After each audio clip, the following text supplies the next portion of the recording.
தமிழ்நாட்டிற்கான மாநில கல்விக் கொள்கை குறித்த அறிக்கையை ஓய்வு பெற்ற நீதிபதி முருகேசன் தலைமையிலான குழு முதலமைச்சர் ஸ்டாலினிடம் சமர்ப்பிக்கப்பட்டிருக்கிறது. முழு விவரங்களை செய்தியாளர் பாஸ்கரனிடம் கேட்கலாம். பாஸ்கரன், இது தொடர்பான முழு விவரங்களை பதிவு பண்ணுங்க. பாஸ்கரன், மாநில கல்விக் கொள்கை தற்போது தமிழக முதலமைச்சரிடம் வழங்கப்பட்டிருக்கிறது. 1ஆம் வகுப்பு வயது வரம்பு என்பது 5ஆக இருக்க வேண்டுமா 6ஆக இருக்க வேண்டுமா என்பது குறித்தான அறிக்கையும் இதில் இடம்பெற்றிருக்கிறது. 1ஆம் வகுப்புக்கு 5 வயது பூர்த்தியாயிருந்தால் போதும் அப்படிங்கிற அடிப்படையிலும் மாநில கல்விக் கொள்கையில அறிக்கை என்பது சமர்ப்பிக்கப்பட்டிருக்கிறதாக தகவல் கிடைக்கப்பட்டிருக்கிறது. மத்திய அரசினுடைய கல்விக் கொள்கைக்கு எதிராக இருக்கிறது. அந்த கொள்கைகள் தமிழகத்தில் நடைமுறைப்படுத்துவதில் பல்வேறு சிக்கல்கள் இருக்கிறது. தமிழகத்துக்கென்றே மாநில கல்விக் கொள்கை உருவாக்கப்படும்.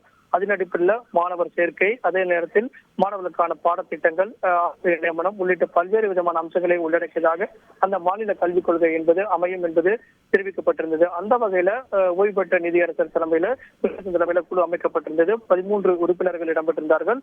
அதில் விளையாட்டு, எழுத்தாளர்கள் உள்ளிட்ட பல்வேறு விதமான உறுப்பினர்கள் இடம்பெற்றிருந்தார்கள். அந்த குழுவினுடைய உறுப்பினர்கள் மற்றும் தலைவருடன் தமிழக முதலமைச்சரை சந்தித்து அறிக்கை கொடுத்திருக்கிறார்கள். மாநில கல்விக் கொள்கை என்பது முக்கியமான ஒன்றாக பார்க்கப்படுகிறது. மாநில கல்விக் கொள்கையின் அடிப்படையில அந்த அறிக்கையை அடிப்படையாக கொண்டு பாடத்திட்டங்கள், மாணவர் சேர்க்கை உள்ளிட்டவற்றெல்லாம் நடைமுறைப்படுத்துவதற்குண்டான அறிவிப்பு என்பது தமிழக அரசு எடுக்கும். இதன் மூலமாக கல்வியினுடைய தரம் மேலும் உயர்த்துவதற்குண்டான வாய்ப்பாக இந்த மாநில கல்வி அறிக்கை என்பது முக்கியத்துவமான அறிக்கையாக பார்க்கப்படுகிறது.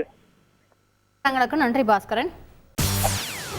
செய்திகளை உடனுக்குடன் தெரிந்து கொள்ள உடனே சப்ஸ்கிரைப் பண்ணுங்க.